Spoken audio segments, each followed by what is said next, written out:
তো বন্ধুরা, আগের দিন যেটা শুরু করেছিলাম কম্পিউটার ভাইরাস, আমরা দেখেছিলাম কম্পিউটার ভাইরাস কি, কিভাবে তার সিমটম মানে যদি এফেক্ট হয়, ভাইরাস এফেক্ট করে আমাদের কম্পিউটার ল্যাপটপ সিস্টেমে, তাহলে তার কি সিমটম হয়। আজকে যেটা দিয়ে শুরু করব সেটা হচ্ছে কীরকমভাবে ভাইরাস এফেক্টেড হয়। আমরা যেমন ধরো বৃষ্টিতে ভিজলে জ্বর হয়, সর্দি হয়, তার মানে কিছু তো একটা করা কারণের ফলে আমরা এফেক্ট হচ্ছি। তেমনি আমাদের সিস্টেম কিভাবে ভাইরাস থেকে এফেক্ট হয় সেইটা আমরা দেখব। How virus can be infected. Virus unfold via devices like floppy type, সিডিস, USB type. আমরা বাইরে থেকে বন্ধুবান্ধব হোক বা অন্যান্য যাই হোক চেনা পরিচিত হোক, ফ্লপি ডিস্ক যদিও এখন নেই, যাই হোক আগে যখন ছিল ফ্লপি ডিস্ক, সিডি, ইউএসবি, কোনো ফাইল, কোনো সিনেমা, কোনো গান, কোনো কিছু নেওয়ার জন্য সেই পেন ড্রাইভটা মনে করো নিয়ে আমাদের সিস্টেমে লাগালাম, লাগিয়ে আমরা দরকারি ফাইলটা আমরা আমাদের কপি করে নিলাম। তার এখানে যদি ভাইরাস থাকে, শুধু সেই ফাইলটা কপি হবে না, তার সঙ্গে ভাইরাসগুলো আমাদের সিস্টেমে ঢুকে যাবে। Virus are frequently transmitted through malicious electronic mail attachment. আমরা যে ইমেলগুলো পাই, সেই ইমেলের অ্যাটাচমেন্টের মধ্যে অনেক সময় ভাইরাস থেকে যায়। এটা ইচ্ছা করে কেউ পাঠাক বা অনিচ্ছাকৃতভাবে পাঠাক, সেই যে মেল যে অ্যাটাচমেন্টগুলো যখনই খুলব তখনই ভাইরাসগুলো আমাদের সিস্টেমে ঢুকে যাবে। Share networks and peer to peer sharing can be responsible for virus transmission. দেখতেই জানো, আমাদের ধরো অফিসে কোনো কাজ হচ্ছে, মানে একাধিক অফিসে তো একটা কম্পিউটার থাকে না, একাধিক কম্পিউটার থাকে এবং সেগুলো নেটওয়ার্ক নিয়ে যুক্ত থাকে। তাহলে কোনো একটা মেশিনে হয়তো কোনো কারণে ভাইরাস এসছে, পেন ড্রাইভ থেকে হোক বা যে কোনো কারণে হোক, মেলের অ্যাটাচমেন্ট থেকে হোক। এবার যেহেতু আমরা নেটওয়ার্কিংয়ে যুক্ত আছি, সেহেতু তার নেটওয়ার্কিংয়ের মাধ্যমে যখন ফাইল আদান প্রদান হবে, তার সঙ্গে ভাইরাসটাও সেটা ছড়িয়ে যাবে। Infected websites and downloads from the website can cause virus infection. Website থেকে যদি সঠিক ওয়েবসাইট না হয় বা কোনো নামকরা কোম্পানি, অর্গানাইজেশন বা এইসবগুলো ওয়েবসাইট না হয়, যেমন ধরো গুগলের ওয়েবসাইট কি কোনো ইনফেক্টেড হবে? না, কারণ তারা সেরকম প্রোটেকশন রেখে দিয়েছে। তেমনি এরকম অনেক ওয়েবসাইট আছে যেগুলো নাকি সেই উল্টোপাল্টা কাজে ব্যবহার করা হয়। সেই সব ওয়েবসাইটে যদি যাই, আমরা ভিজিট করি বা সেখান থেকে যদি কিছু ডাউনলোড করি, তাহলে অবধারিতভাবে সেই ভাইরাস ইনফেক্টেড হবেই হবে। সাম ভাইরাসেস স্প্রেড থ্রু কমিউনিটি মানে আমরা ধরো একটা কোনো গ্রুপ করে রেখেছি। আমরা গ্রুপ মানে যে কোনোভাবে যে কোনো সফটওয়্যার বা যে কোনো প্রোগ্রাম বা যে কোনো অ্যাপ্লিকেশনের মাধ্যমে আমরা গ্রুপ করে রেখেছি কিছু জন, 5 জন, 10 জন, 15 জন, 20 জন, 100 জন, যাই হোক গ্রুপ করে রেখেছি। তখন সেই গ্রুপের যে অ্যাপ্লিকেশানটা চলছে তার মাধ্যমেও এই ভাইরাসগুলো ছড়াতে পারে। Virus can be transferred through infected USB drives and special peripheral gadgets. Special peripheral gadget মানে ধরো ক্যামেরার থেকে চিপ খুলে আমরা কিছু করলাম, বা অন্যান্য যে কোনো স্পেশাল গ্যাজেটগুলো আমরা ইউজ করি কোনো ফাইল ট্রান্সফারের জন্য কম্পিউটারের সঙ্গে বা ল্যাপটপের সঙ্গে লাগিয়ে। প্রত্যেকটা ক্ষেত্রে রেসপন্সিবল থাকে প্রত্যেকটা জিনিস। ভাইরাস কোথা থেকে আসলো, কিভাবে আসলো আমরা জানতে পারবো না, কিন্তু ইনফেক্টেড হয়ে যাবে। তো এই হচ্ছে মানে মোটামুটি একটা বেসিক যেগুলো মাধ্যমে ভাইরাস ইনফেক্টেড হয় জেনারেলি সাধারণত, সেইগুলো এই পয়েন্ট করে করে তোমাদের সামনে দেখিয়ে দিলাম। সুতরাং এগুলো থেকে সাবধান হতে হবে। কিভাবে, তার জন্য কি প্রিকশন নিতে হবে সেটা আমরা পরে দেখাচ্ছি। তার আগে দেখা যাক যে টাইপস অফ কমিউনিটি ভাইরাস, কী ধরনের ভাইরাস মোটামুটি আমাদের এফেক্ট করতে পারে বা এফেক্ট করে বা সিস্টেমে আছে, মানে বিভিন্ন জায়গায় এগুলো ছড়িয়ে ছিটিয়ে আছে। কী ধরনের ভাইরাস হয়? একটা হচ্ছে ওভাররাইট ভাইরাস, মানে ক্যাটেগরি ওভাররাইট ভাইরাস। এই ভাইরাসটার নাম শুনেই বুঝতে পারছো কী করে না, it overwrites the code of the host computer system file with its own malicious code. সেই ভাইরাসটা যে প্রোগ্রাম করা আছে, সেই যে কোডটা যেটা নাকি ক্ষতিকারক, সেই কোডটা বা প্রোগ্রামটা যে কম্পিউটারে ইনফেক্টেড হবে তার সিস্টেম ফাইলগুলোকে ওভাররাইট করে দেবে। এবার সিস্টেম ফাইলের যদি এই কোডগুলোকে, সিস্টেম ফাইলের কোডগুলোকে ওভাররাইট করে দেবে। এবার সিস্টেম ফাইলের কোড যদি ওভাররাইট হয়ে যায়, মানে সেখানে কিছু তো গঠনগত চেঞ্জ হয়ে গেল, ক্যারেক্টারগত চেঞ্জ হয়ে গেল। তার ফলে কি হবে, সিস্টেম ফাইল আর সিস্টেম ফাইলের মতো কাজ করবে? করবে না। তার মানে সেটা ইনফেক্টেড হয়ে গেল। The content of the infected file is replaced partially or completely without changing the size of the file. এবার মুশকিলটা হচ্ছে, যদি ওই যে ওভাররাইট করলো, ওভাররাইট করা মানে তার তো সাইজটা চেঞ্জ হওয়ার কথা, সেখানে এক্সট্রা কিছু লেখা হলো বা ডাটা যোগ হলো। মুশকিল হচ্ছে আমরা বুঝতেও পারবো না, ফাইলের সাইজটা কোনো চেঞ্জ হবে না, শুধুমাত্র ওই কোডটা পার্সিয়ালি অথবা পুরোপুরি ইনফেক্টেড হবে বা পরিবর্তন হয়ে যাবে। It destroyed the original program code by overwriting it with its defective code. ওই যে ডিফেক্টিভ কোড মানে যেটা ভাইরাস হিসেবে প্রোগ্রাম করার সময় প্রোগ্রাম করা হয়েছে, ভাইরাসটাকে তৈরি করা হয়েছে, সেই কোডটা রিপ্লেসড হয়ে যাবে। জাস্ট অরিজিনাল যে প্রোগ্রাম কোড আছে, মানে সিস্টেম ফাইলে অরিজিনাল যে কোডটা আছে, সেইটা রিপ্লেস করে দেবে ওভাররাইট করে, তার ওপর ওভাররাইট করে। The infected files must be detected or replaced with a new copy because this virus cannot be removed or disinfected. এই ইনফেক্টেড ফাইল যেগুলো হয়ে গেল, সিস্টেম ফাইল যেগুলো ইনফেক্টেড করলো, এগুলো ডিটেক্ট করা যায় এবং রিপ্লেস করা যায় উইথ এ নিউ কপি। একটা নতুন কপির মাধ্যমে এগুলো করতে হবে। আগে এগুলো অ্যান্টিভাইরাস চালিয়ে ডিটেক্ট করতে হবে, সেগুলোকে হয় ডিলিটেড না কোয়ারেন্টাইন করতে হবে, করে সেই সিস্টেম ফাইল যেগুলো ইনফেক্টেড হয়েছে সেগুলো আবার একটা নতুন কপি সেখানে দিয়ে দিতে হবে।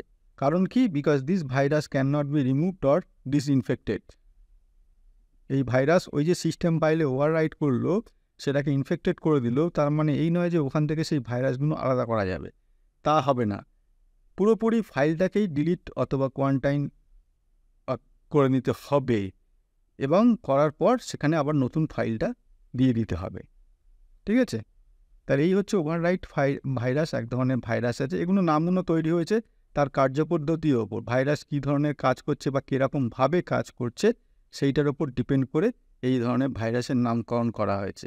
তার মধ্যে প্রথম যেটা বললাম ওভাররাইট ভাইরাস, সেটা কী পদ্ধতিতে কাজ করে, কীরকমভাবে কাজ করে, কোথায় কাজ করে, তার একটা বর্ণনা তোমাদের এখানে দিলাম।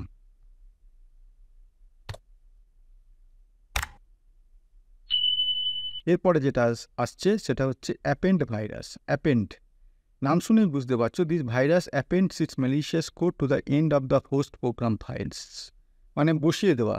অ্যাপেন্ড মানে ভাইরাসের যে কোডটা আছে সেটা ক্ষতিকারক, সেই কোডটা কোনো হোস্ট প্রোগ্রাম ফাইলের শেষে বসিয়ে দেবে বা যোগ করে দেবে। তার ফলে কি হবে?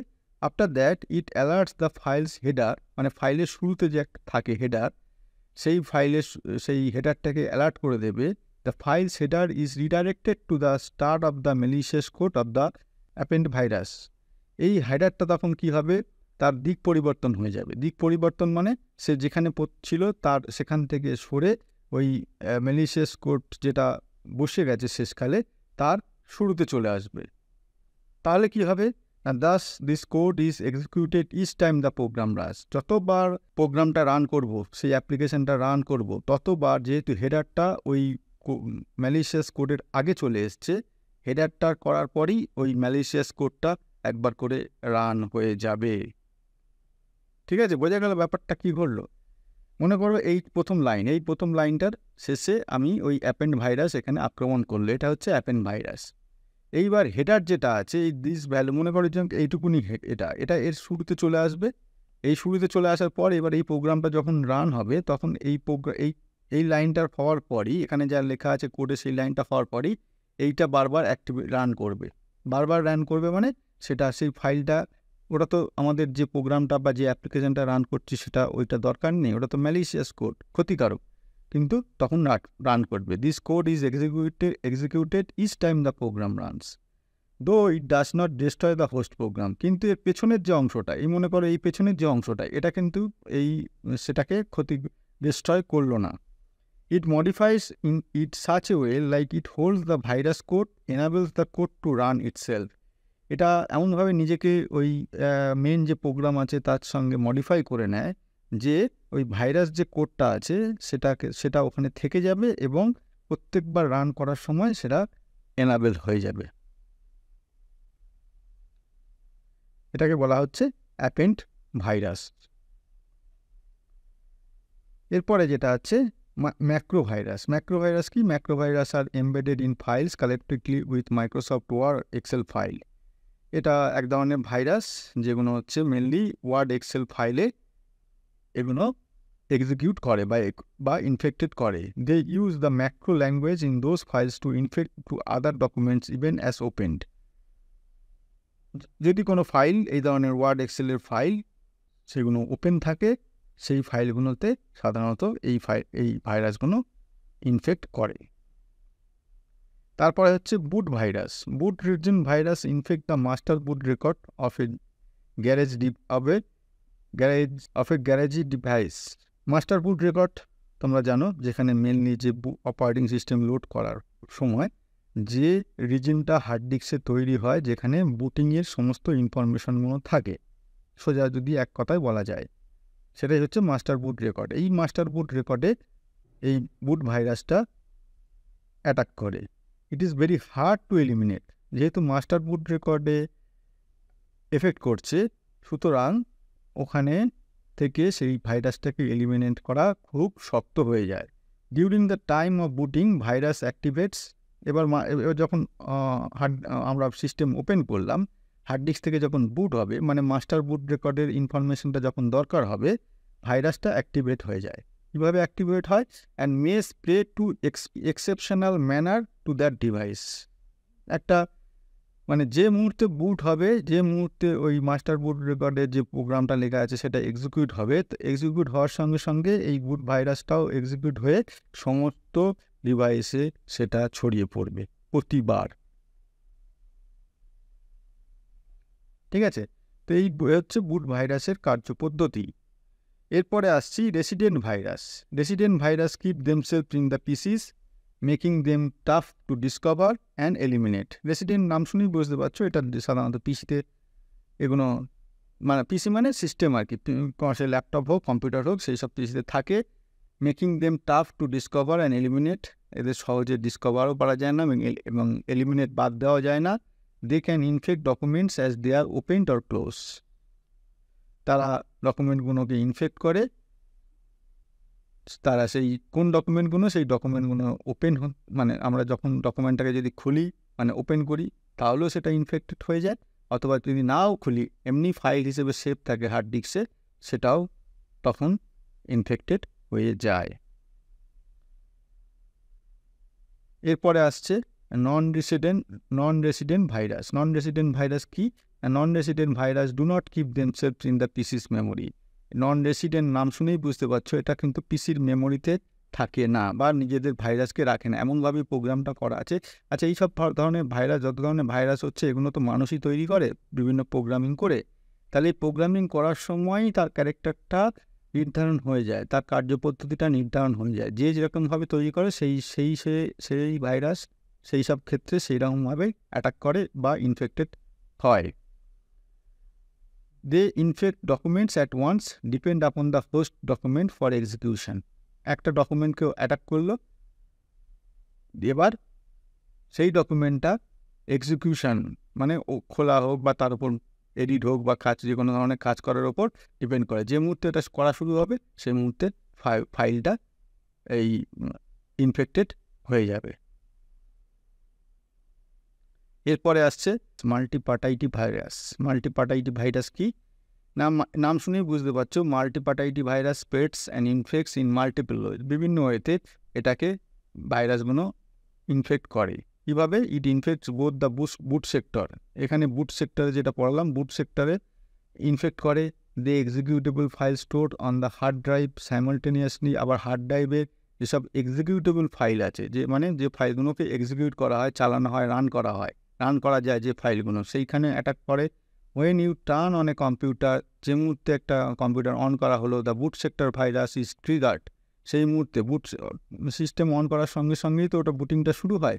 তাহলে বুটিং কোথা থেকে শুরু হয়? মাস্টার বুট রেকর্ড থেকে। মাস্টার বুট রেকর্ডের সেগুলো সঙ্গে সঙ্গে ট্রিগার্ড হয়ে যায়, অ্যাক্টিভ হয়ে যায়, and it ল্যাচেস on to the hard drive, এবং সঙ্গে সঙ্গে মাস্টার বুট থেকে সমস্ত হার্ড ড্রাইভের জিনিসটা ছড়িয়ে পড়ে। The hard drive has the data for starting up the computer. Hard ড্রাইভে ডাটা থাকে, কম্পিউটারটা কীভাবে স্টার্ট হবে না হবে। Once it is triggered the program files also get infected. যে মুহূর্তে হার্ড ডিস্ক থেকে ইনফরমেশানটা রানিং হতে শুরু করলো, মানে একের পর এক কী হবে, এটার পর কী হবে, এটার পর কী হবে, এটার কী হবে, সেই ইনফরমেশানগুলো মেমোরিতে ডাউনলোড হয়ে রানিং হতে শুরু করলো, সেই মুহূর্তে এইটা ট্রিগার করে এবং প্রোগ্রাম ফাইল যেগুলো নাকি জানো যে ওএস লোড করলে সি ড্রাইভে যে প্রোগ্রাম ফাইলসগুলো থাকে বা অন্যান্য কোনো যদি অ্যাপ্লিকেশান লোড করি তার যে প্রোগ্রাম ফাইলগুলো থাকে সেগুলো ইনফেক্টেড হয়ে যায়।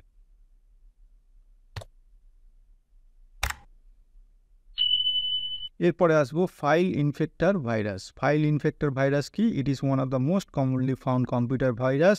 This virus connect themselves to executable files.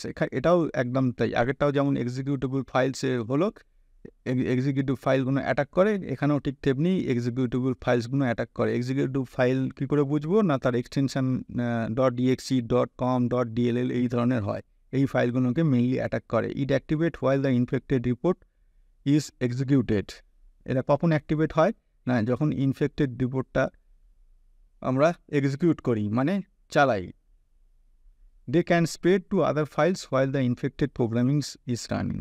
এই যখন ইনফেক্টেড কোনো একটা এক্সিকিউটেবল ফাইল ইনফেক্ট হওয়া মানে কি, সেই ফাইলটা কোনো না কোনো সময় তো আমরা চালাবো, সেই যে মুহূর্তে চললো সেই মুহূর্তে অন্য প্রোগ্রাম যেগুলো আছে সেইখানেও সেটাকে যখন সেগুলোকে ইনফেক্টেড করে দিল বা সেখানে ছড়িয়ে পড়লো। এরপরে যেটা আছে কম্পিউটার ওম। কম্পিউটার ওম কি? A computer worm is similar to a virus. এটা ভাইরাসের মতোই, but is technically different from the virus. কিছুটা টেকনিক্যাল ডিফারেন্স আছে। কি difference? Worm don't require a host file. একটা কোনো এই যে এতক্ষণ দেখছো যে একটা কোনো ভাইরাস প্রথমে একটা হোস্ট ফাইল বা কোনো একটা ফাইলে গিয়ে ইনফেক্ট করছে, সেটা থেকে অন্য জায়গায় ছড়িয়ে পড়ছে, এটার ক্ষেত্রে সেটা লাগে না। They still a form of malware. তারা একটা ম্যালওয়্যার ফর্মে থাকে। Worm self replicate and spread across networks and devices. সে নিজেকে রেপ্লিকেট করে, মানে নিজেকে আরেকটা তার সেম অনুরূপ তৈরি করে নেয়, সেম প্রতিচ্ছবি তৈরি করে নেয়, করে নিয়ে যে নেটওয়ার্কিংয়ে বলো, নেটওয়ার্কিংয়ে যত কম্পিউটার আছে সেগুলো বলো বা যত ডিভাইস যুক্ত আছে তত বলো, তার মধ্যে ছড়িয়ে পড়ে। এখানে কিন্তু অন্যান্য যে উপরে যে ভাইরাসগুলো দেখালাম, যে এক্সিকিউটেবল ফাইল বা অন্য প্রোগ্রামিংয়ে অ্যাটাক করে, মাস্টার বুট রেকর্ডে অ্যাটাক করে প্রথমে, তারপরে ছড়ায়, ওরকম নয়। নিজের রেপ্লিকা তৈরি করে, প্রতিচ্ছবি তৈরি করে সেগুলোকে ছড়াতে থাকে। এই নামটা তো তোমরা শুনেই থাকবে, এটা খুব জনপ্রিয় নাম, Trojan horse. A Trojan horse is malware like a virus or a worm. এটা একটা ম্যালওয়্যার, ভাইরাস বা ওমের মতো। It is technically one of a kind from the virus. এটা একটা ভাইরাসের মতোই। While worms are terrific from virus because they don't require a bunch of reports, they have a form of malware. যেটা আগে বললাম যে তারা কোনো হোস্ট একটা হচ্ছে ওয়ার্মসের কী হচ্ছে না, এটা তাদের কোনো হোস্ট ফাইল লাগে না। এই যে এখানে দেখালাম তাদের কোনো হোস্ট ফাইল লাগে না। তাহলে কিভাবে হয়? এই ম্যালওয়্যার হিসেবে, মানে নিজেদের রেপ্লিকা তৈরি করে সেগুলোকে ছড়ায়। সেটা আরও বেশি বিপজ্জনক হয়। একটা কোনো ফাইলে বসে রইলো, সেটাকে অ্যাটাক করলো, সেই ফাইলটাকে আমরা স্ক্যান করে অ্যান্টিভাইরাস দিয়ে স্ক্যান করে সেটাকে ডিলিট করলাম, সেটা বোঝা যায় বা সেটা করা অনেক সহজ। কিন্তু যে মুহূর্তে সে কোনো হোস্ট ফাইল বা কোনো মেন ফাইলে অ্যাটাক করবে না, মাস্টার বুট রেকর্ড বা অন্য কোথাও অ্যাটাক করবে না, নিজের রেপ্লিকা তৈরি করে ছড়াতে থাকবে, সেটা অনেক ভয়ঙ্কর হয়। Worm self replicate and spread throughout networks and gadgets. এই বললাম, সেলফ রেপ্লিকেট তৈরি করে, নিজের প্রতিচ্ছবি নিজের অনুরূপ তৈরি করে এবং নেটওয়ার্ক গ্যাজেটে ছড়াতে থাকে। ট্রোজান হর্স খুব নামকরা ভাইরাস এবং এটা খুব বিপজ্জনকও ভাইরাস। এরপরে আছে ক্যাভিটি ভাইরাস। ক্যাভিটি ভাইরাসের নাম শুনেই বুঝতে পারছো, it is also known as a space filler virus, মানে জায়গাটাকে ফিল করে। This virus tends to install itself by occupying the empty section of a file. একটা ফাইলের মনে করো কোনো এমটি সেকশন আছে, সেই জায়গাটাকে সে অকুপাই করে নেয়। It is not easy to detect this virus at it feels the MT space without changing the size of the file. এটাও ডিটেক্ট করা খুব শক্ত হয়ে যায়, কারণ এমটি স্পেস কোথায় আছে, কতক্ষণই আছে, সেইটা ডিটেক্ট করা খুব টাফ হয়ে যায়। তার ফলে সেই সেটাকে অ্যান্টিভাইরাস দিয়ে স্ক্যান করে ধরাও খুব টাফ হয়ে যায়। সে তো মেন ফাইলের মধ্যে ফাঁকা জায়গাটা থেকে ঢুকে পড়লো। ধরো একটা ঘরে অনেক লোক আছে, সেখানে আরেকটা এক্সট্রা লোক বাইরে থেকে চুপচাপ এসে ঢুকে পড়ে ফেললো, তা বোঝা সহজ নয় যে কে বাইরে থেকে ঢুকেছে।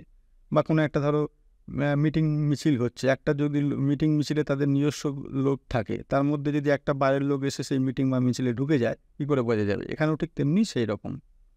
এরপরে আছে সিমস ভাইরাস। সিমস ভাইরাস কি? It infect the CMOS which stands for complementary metal oxide semiconductor and is a memory chip that contains the system configuration. BIOS জানাল তোমরা এই ইনফরমেশানগুলো থাকে, সেইখানে এবার এটা অ্যাটাক করে এই ধরনের ভাইরাস।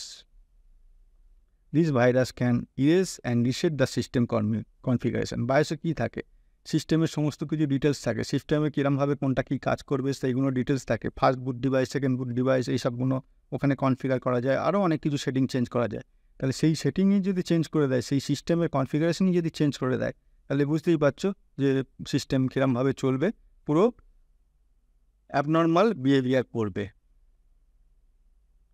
এরপরে যেটা আছে এনক্রিপ্টেড ভাইরাস। এনক্রিপ্টেড ভাইরাস নাম থেকে বুঝতে পারছো, it encrypts its payload to make its detection more difficult. Encrypt করে দেয়, নিজেকে একটা সাংকেতিক ভাষার মধ্যে আবদ্ধ করে নেয়, মানে অন্য একটা ফর্মে নিজেকে পরিবর্তন করে নেয়, এনক্রিপ্ট করে নেয়। আমরা যেমন হোয়াটসঅ্যাপে মেসেজ পাঠাই একটা থেকে আর একটা, সেটা এনক্রিপ্ট হয়ে যায়, মানে সেই মেসেজটা কেউ বাইরে থেকে পাঠোদ্ধার করা, সেটাকে উদ্ধার করা, তার সেটা কে কী লিখছে, আমরা কে কী লিখছি সেটা উদ্ধার করা সম্ভব নয় যতক্ষণ হোয়াটসঅ্যাপ নিজেরা সেটাকে উদ্ধার করে দেবে, কারণ সেই কোডিং ল্যাঙ্গুয়েজ কেউ জানে না। এখানেও ঠিক তেমনি। It comprises two parts, an encrypted virus body and a decryptor which decrypts the virus when it's executed. প্রথমে এনক্রিপ্ট করে নেবে ভাইরাসটা নিজেকে, তারপরে ডিক্রিপ্ট করবে। ডিক্রিপ্ট করবে কখন? না যখন সে ভাইরাসটাকে ছড়ানো শুরু করবে বা অ্যাটাক করা শুরু করবে, when it is executed. After decryption, the virus can execute itself and replicate and become a resident. ডিক্রিপশানে পড়ার পর সেই ভাইরাসটা কাজ করা শুরু করবে এবং তারপরে সে নিজেকে নিজের অনুরূপ একটা তৈরি করতে শুরু করবে, রেপ্লিকেট, এই যে রেপ্লিকেট, নিজের অনুরূপ তৈরি করা শুরু করবে এবং সে সেখানে থেকে গিয়ে, মানে সে একটা ওখানে থেকে গেল, অন্যটা আবার অন্য জায়গায় গিয়ে সেটাকে শুরু করলো কাজ, আবার সে সেখানে একটা রেপ্লিকেটার তৈরি করলো, সে আবার অন্য জায়গায় চলে গেল, অন্য জায়গায় শুরু করলো, এরকমভাবে জিনিসটা ঘুরতে থাকবে। এরপরেরটা এক্সিকিউটেবল ভাইরাস। এতক্ষণ যে ভাইরাসটা দেখাচ্ছিলাম, দুটো ভাইরাস দেখালাম, যেটা এক্সিকিউটেবল ফাইলে অ্যাটাক করে। এই ভাইরাসটা নিজেই এক্সিকিউটেবল। কীরকম? না, ইট is A non resident computer virus that resides in an executable file.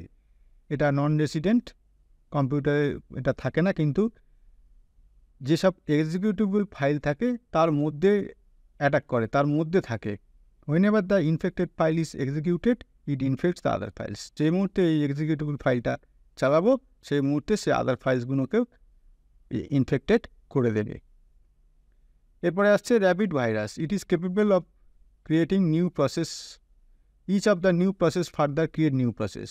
এই ভাইরাসগুলো একটা নতুন প্রসেস তৈরি করে, নতুন প্রসেস, আবার সেই নতুন প্রসেসগুলো আবার আরও নতুন প্রসেস তৈরি করে। তার মানে এক থেকে দুই, দুই থেকে আবার আরও দুই, এই দুই থেকে আরও দুই, এই দুই থেকে আরও দুই, এই দুই থেকে আরও দুই, এরকম রেটে এটাকে বাড়তে থাকে। This process continues until this virus utilizes all the available resources in the system. সিস্টেমে যত রিসোর্সেস আছে ততক্ষণ না সেগুলো সব কটা ব্যবহার হয়ে যাচ্ছে, ততক্ষণ এই প্রসেসটা চলতে থাকে। And the system falls short of resources. এবার থামবে কখন? না যখন রিসোর্সেস শর্ট হবে, মানে শেষ হবে। It may slow down and crash the system. তার ফলে কী হবে? সিস্টেমটা স্লো হয়ে যাবে অনেক, এবং আলটিমেটলি খুব বেড়ে গেলে ভাইরাসটা এইরকম বাড়তে খুব বেড়ে গেলে সিস্টেমটা ক্র্যাশ হয়ে যাবে।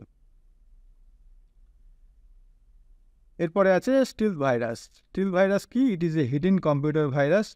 ইট specifically attacks operating system process. Operating সিস্টেমটা যে প্রসেসে কাজ করে সেই প্রসেসটাকে অ্যাটাক করে। It usually hides itself in partition, files or boot sector and unnoticed during antivirus or anti-malware scan so that not able to detect. এটা কোথায় থাকতে পারে? পার্টিশন থাকতে পারে, কোনো ফাইলস, বুট সেক্টর, এইসব জায়গায় থাকতে পারে, এবং এমনভাবে থাকে যাতে লুকিয়ে থাকে, যাতে তাকে দেখা যায় না কখন? এমনকি অ্যান্টিভাইরাস দিয়ে স্ক্যান করালেও তাকে খুঁজে পাওয়া যায় না, বা সে আননোটিসড হয়ে থাকে।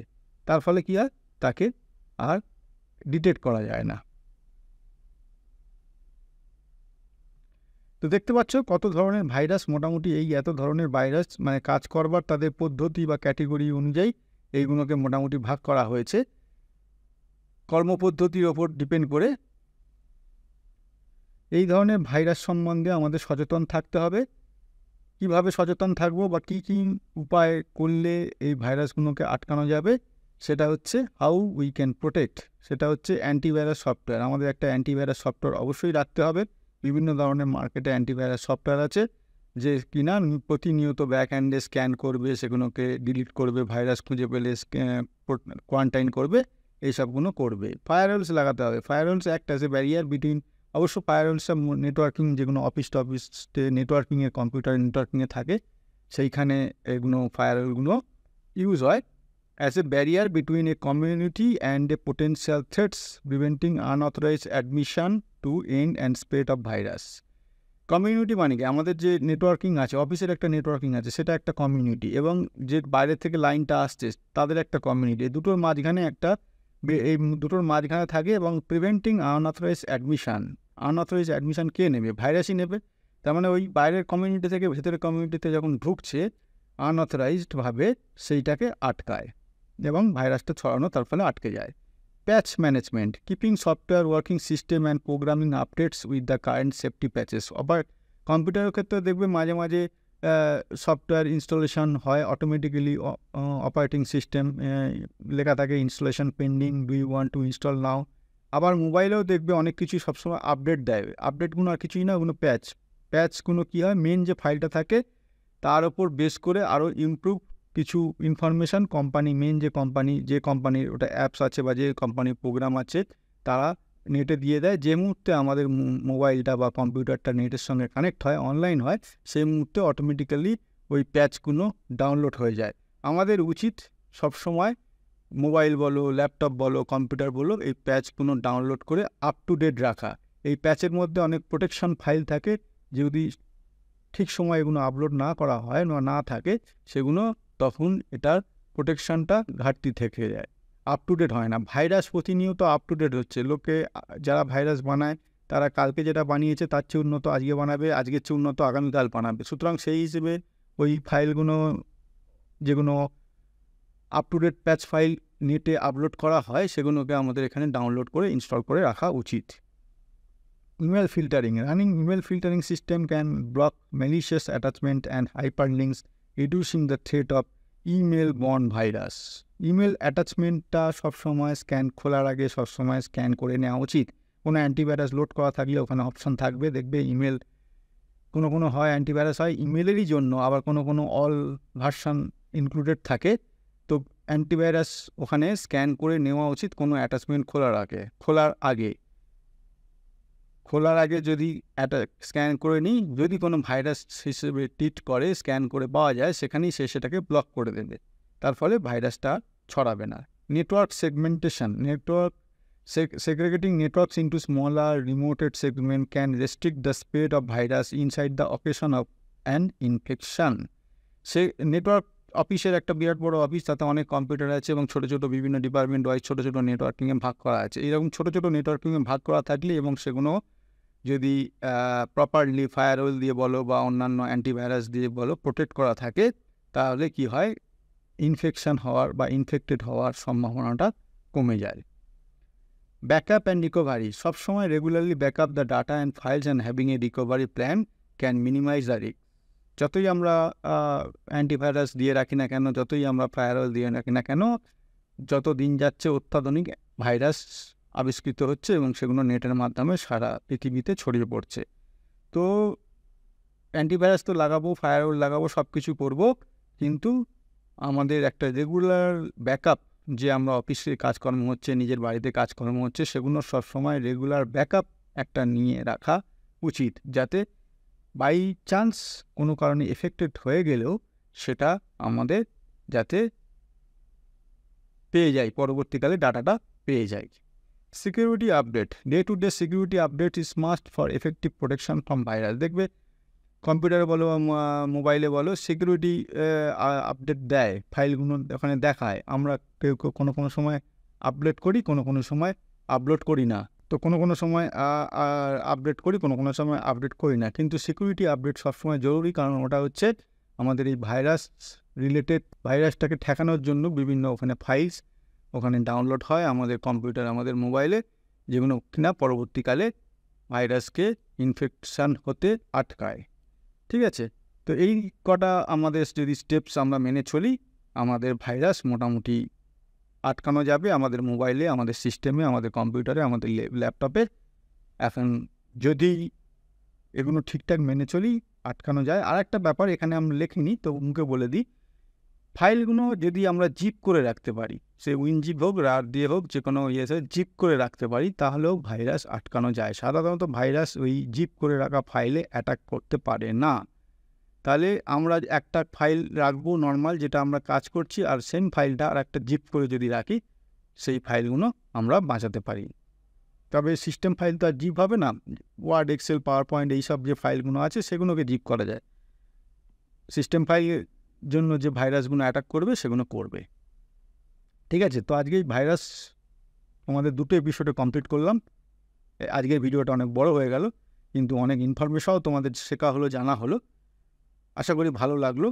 তো ভালো লাগলে অবশ্যই লাইক করো। বারবার বলি, লাইক করলে যত বেশি লাইক পাবো, আমরা আরও বেশি এইগুলোকে অনেক দূর পর্যন্ত ছড়াতে সুবিধা হবে আমাদের ইউটিউবে। আর যদি ভালো লাগে, লাইক করে ভালো লাগে, তাহলে তোমাদের নিজেদের বন্ধুবান্ধব, চেনাশোনার মধ্যেও এই ভিডিওগুলো শেয়ার করো, তারাও যাতে জানতে পারে, শিখতে পারে। আর যারা সাবস্ক্রাইব করা নেই, তারা সাবস্ক্রাইব বাটনে ক্লিক করে বেল আইকন নোটিফিকেশানে অল বটমে ক্লিক করবে। ঠিক আছে, তো আজকে এই পর্যন্ত অ্যান্টিভাইরাস শেষ করলাম। পরবর্তী এপিসোড থেকে আবার নতুন টপিক নিয়ে তোমাদের সামনে হাজির হব। Thank you.